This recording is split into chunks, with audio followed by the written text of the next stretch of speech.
Hello, Tungsten Miner here. This time I thought I'd talk a bit about open computers. I've shown them off a little bit when talking about the reactor, and a little bit when I was taking my initial walk through and pointed out this room. But they're kind of complicated, and they're really, really darn useful. So I thought I would get things started by walking through how do you make the computers and what sorts of things are possible. Because they are a little tricky and they do require some programming knowledge, as you might expect.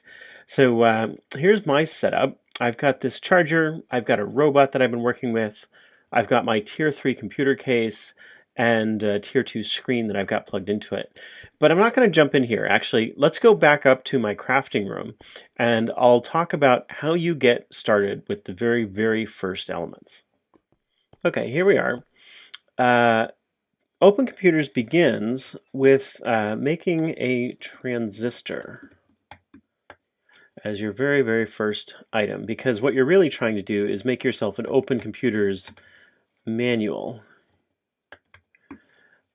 which is somewhere in this. Here we are. Right, so you need a microchip and you need a plain book. So books are easy to come by. Microchips, on the other hand, a little bit of iron, a transistor, some redstone. Transistors are paper, iron, and some gold nuggets. So it just so happens I've got some iron and some gold nuggets, and I've got some redstone, and I've got some paper over here. So that recipe again, gold nuggets, paper, redstone.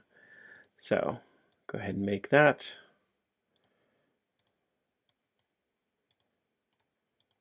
And now I've got myself a bunch of transistors. That goes in the middle, and I wanted some redstone and some iron nuggets.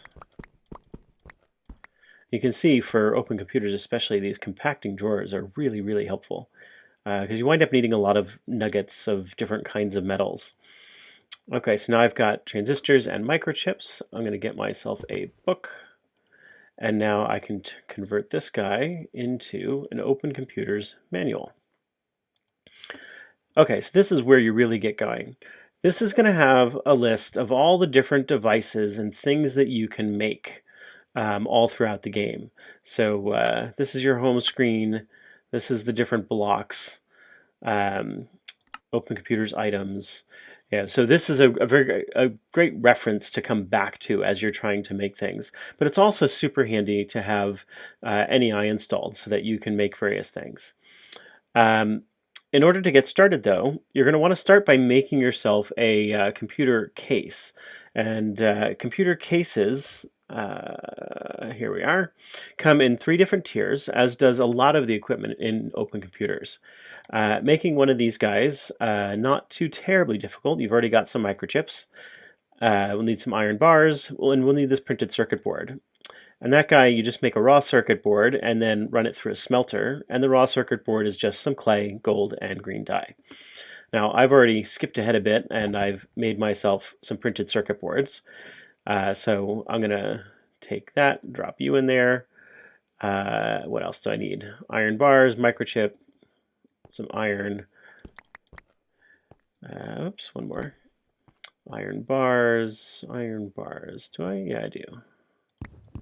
It's also another handy reason to keep a lot of this stuff around in storage drawers, is these recipes will often make more than you need, or you can just make a whole bunch of them all at once and save yourself the trouble of having to do it over and over again for each recipe. And now I've got myself a computer case. But the computer case, to start off with, is just empty. There's nothing in here at all. So you really can't do anything with it for a little while until you make some more of these components that you're actually going to need. The first thing is this EEPROM. And we can see the EEPROM is pretty straightforward to make. You know, we've got most of this stuff already, but it has no content on it.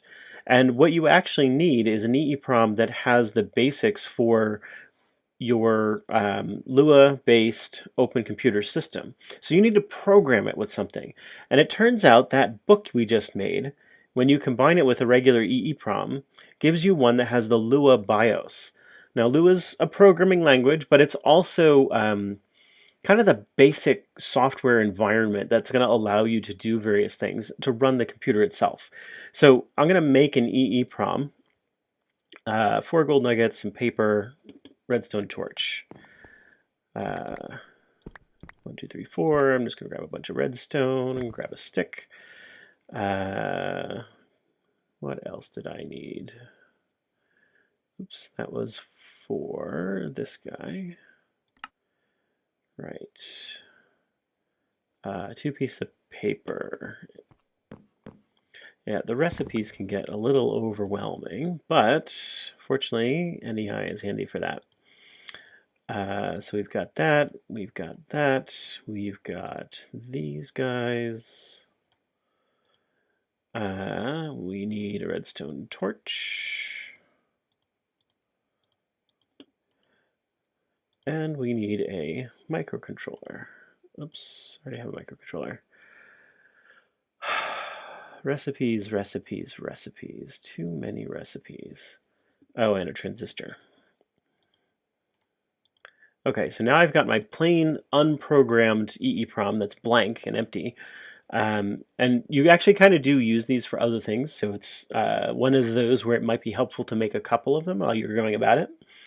But I'm going to take this and convert it into an EEPROM for Lua. So, component number 1 into our computer. Well, what about all the rest of this stuff? Well, we've got a place for various kinds of extensions cards, and the most important of these is going to be so that you can run a screen, because otherwise you can't see what's going on the computer. There's no printout, there's no log, there's no nothing. So the most important thing will be to make yourself one of these Tier 1 graphics cards.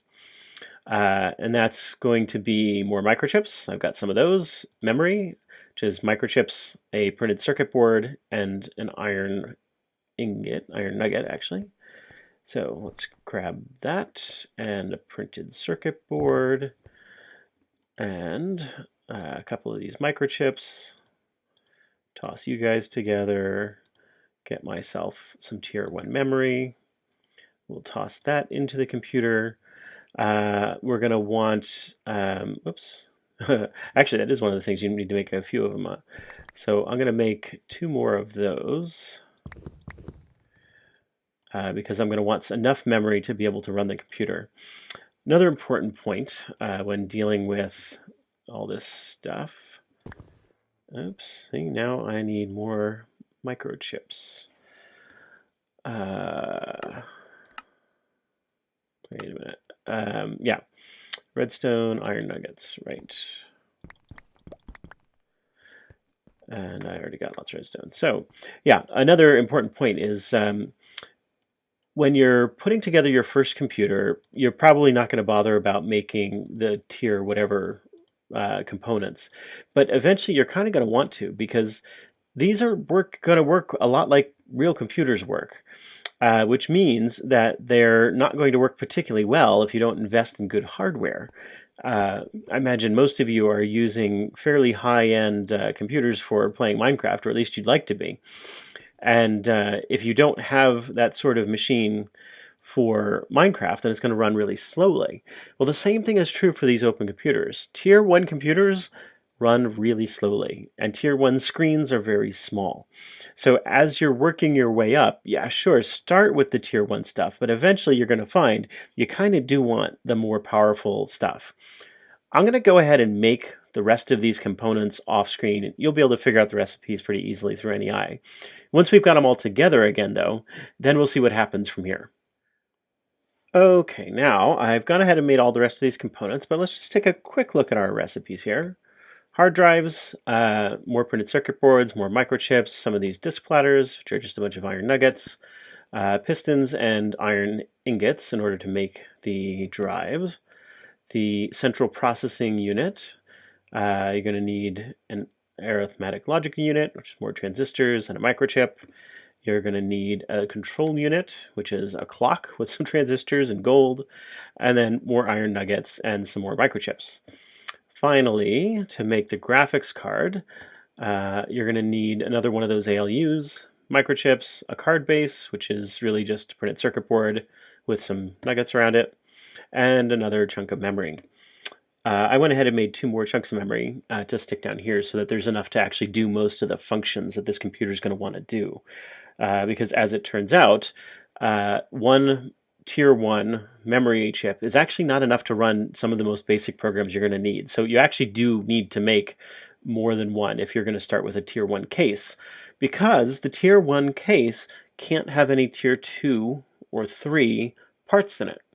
Tier 3 cases can have any parts, tier 2 cases can have tier 2 and tier 1, but tier 1s are pretty limited. So you actually do need to make both of these in order to do some of the basic stuff you'll want to do. So I'm just going to continue on to make the rest of the parts, because as you can see, this is just a case. There's no way to interact with this thing. And what I need to do now is to make myself a screen. The screen is going to be, nope, Galacticraft, Futura, some of my other mods. Here we go. Just a microchip with some glass. So I'm going to go ahead and make this and a couple of other items and be back in just a moment. Okay, screen put together. But we still can't interact with this because we're going to need a keyboard. So I'm going to go off and make myself a keyboard. Okay, so I've gone ahead and made the pieces for a keyboard. Now it just needs to be assembled. These are actually kind of funny because you've got these different button groups and arrow keys and numeric keypads and whatnot, and that all puts together to make your keyboard. But the recipes for these are literally just buttons. And they're exactly the number of buttons they look like. So 4 buttons for this one, 9 buttons for this one, 6 buttons for this one. So you need 37 buttons altogether, and that gets you your keyboard. So now I'm going to take this keyboard and just shift and click on the side, shift and right click to place the keyboard. And then we'll turn our computer on and see how it works. Yeah, you know, not enough energy is right. That's the thing about OpenComputers, especially compared to ComputerCraft, which is another mod that adds computers to Minecraft. These guys actually require power, and as you can see, no power here. So I'm going to take this whole deal apart and bring it downstairs to my computer room, and we'll try it down there. Okay, here in the computer room, I know that I've got some power installed in the wall here. So I'm going to take off the facade, and I'm going to put down the computer case first. I'm going to put the screen on top of it. The screen has to be touching the computer if you want it to work, otherwise the computer won't be able to find it. Drop the keyboard on the side there. Now I'm going to take all my various parts, my EEPROM, my graphics card, my memory chips, my hard drive, and my CPU. And now I'm going to start it up.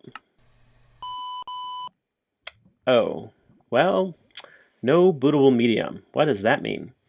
Well, every time an OpenComputers computer starts itself up, it's going to try to find some kind of drive that it can use to boot itself up. So it needs an operating system of some kind, just like any other computer.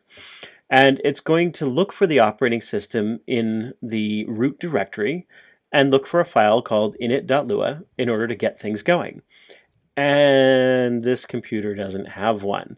It has a hard drive, which is empty because we just made it, and nothing else. So it can't start itself up. So what we need is a OpenOS operating system disk in order to install the operating system on there. And the recipe for this is to just make a disk in general, and then make yourself another OpenComputers manual and craft the 2 of them together to get yourself an OpenOS disk. So I'm going to take my OpenOS disk, but I need to be able to load it onto this computer. This computer does not have a disk drive. So I need to somehow get a disk drive in order to get this going. I don't happen to have one, so I'm going to go make one. Be right back. Okay, back again with my disk drive. Pretty straightforward to make. Just need some of those printed circuit boards, microchip, iron, stick, piston, regular stuff. Now you've got yourself a disk drive. The disk drive, like everything else, all these other components, has to be touching the central computer.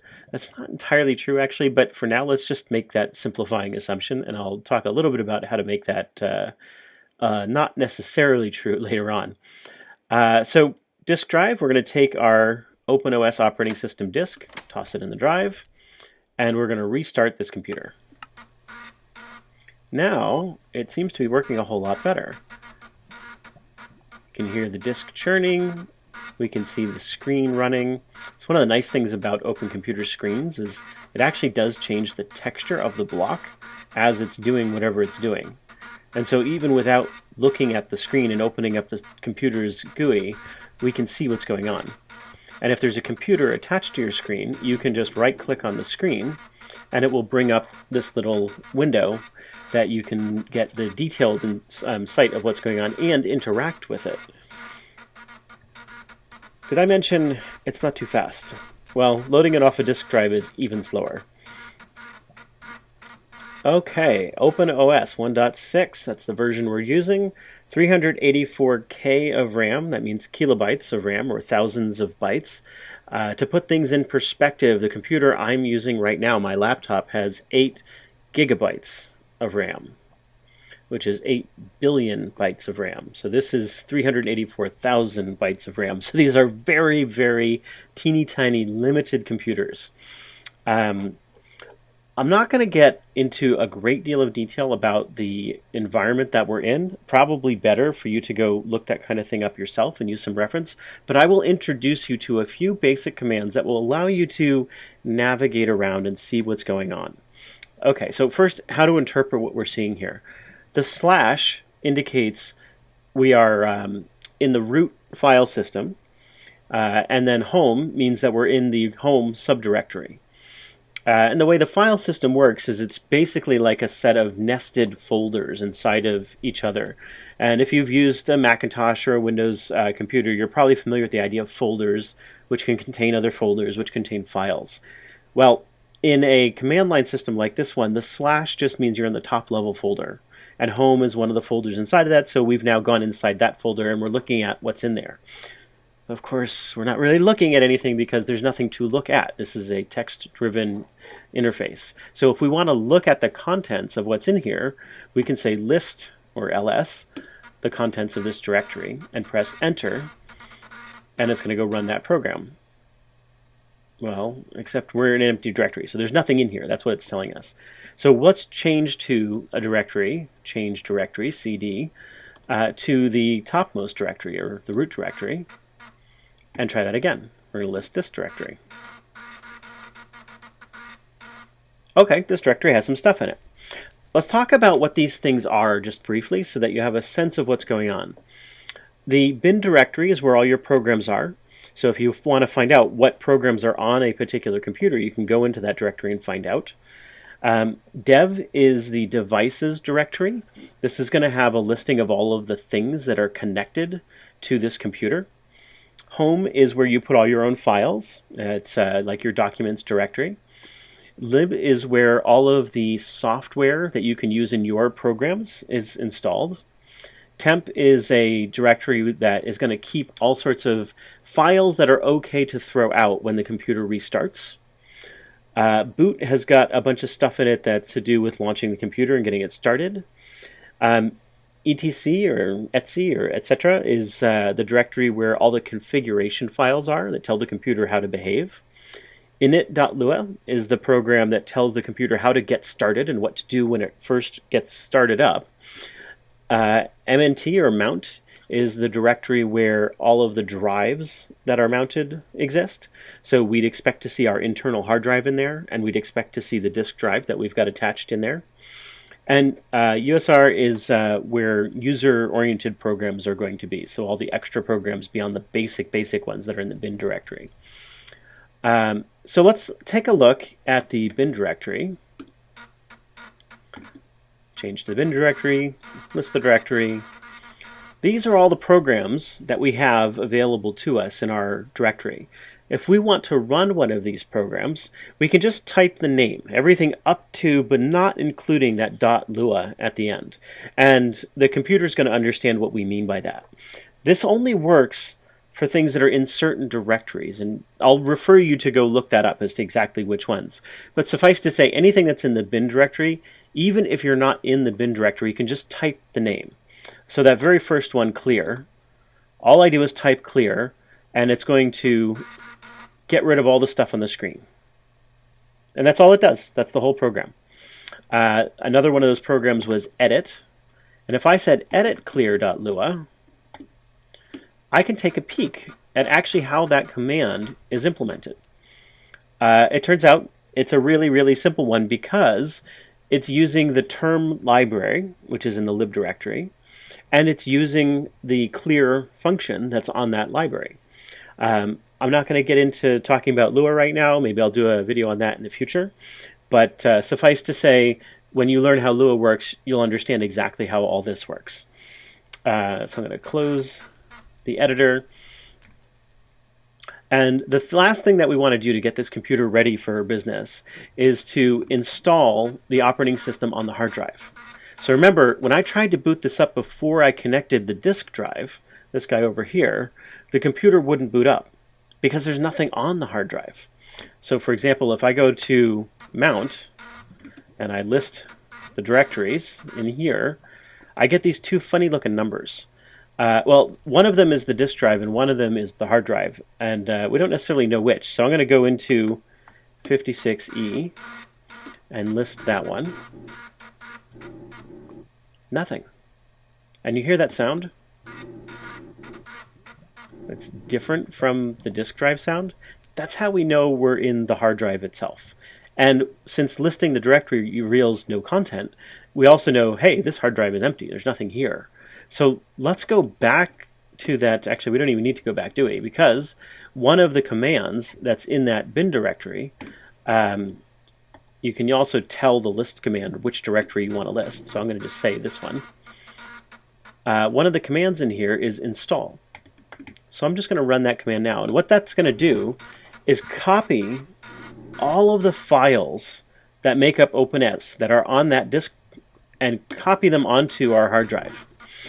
That way, the next time I start up this computer, I can take the disk drive away, and the hard drive that's in the computer itself will have all of these programs and things on it. And that way, I don't have to have that disk drive around. The computer can run by itself, no problem. Okay, covered a lot of ground in this video. Some of this stuff is pretty complicated, but the basics are, to get started with OpenComputers, make yourself a transistor. Then make yourself the OpenComputers book. Then make yourself a computer case. Make yourself all the parts that go in the computer case, a screen, a keyboard, disk drive, a disk, the OpenOS disk by combining your book with the disk, and turn the thing on by giving it a source of power which allows it to run. That will get your first computer up and running.